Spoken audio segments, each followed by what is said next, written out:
کہ اسلام کی اصل ہی شکر ہے۔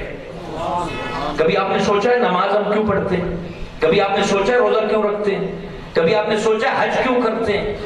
یہ احکام ہے نا دین کے، یہ کرتے کیوں ہیں؟ اس کے پیچھے جب آپ غور کرو گے تو شکر چھپا نظر آئے گا۔ آپ کے ہر سجدے کے پیچھے شکر ہے، آپ کے ہر قیام کے پیچھے شکر ہے، آپ کے ہر رکوع میں شکر چھپا ہوا ہے۔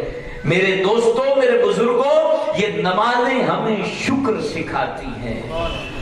نماز کا وقت ہوتا ہے، شٹر بند، اور بندہ آ کے اپنی پیشانی جو پہلے وہاں آفس میں بیٹھ کے، دکان میں بیٹھ کے، بازار میں وہ اونچی تھی نا، لوگ آ کے ڈیل کر رہے تھے، مل رہے تھے، لوگ سلامیاں دے رہے تھے۔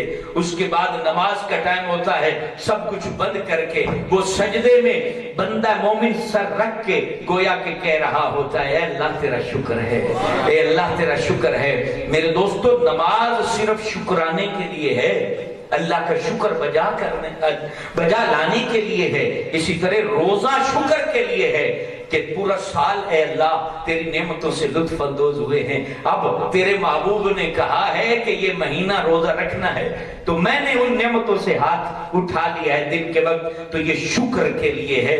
یہ اللہ کا بندہ شکر ادا کر رہا ہے۔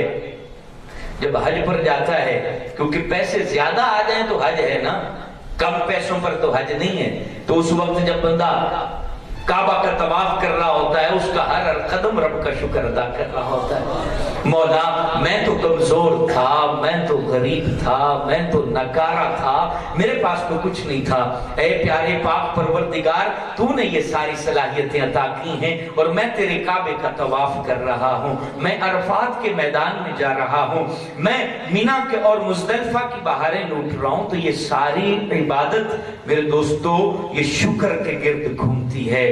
شکر جس بندے میں آ جائے نا، شکر یاد رکھیں وہ کبھی بھی فقیر نہیں ہوتا۔ سبحان اللہ، یہ یاد رکھیں۔ یہاں ایک اور آپ کو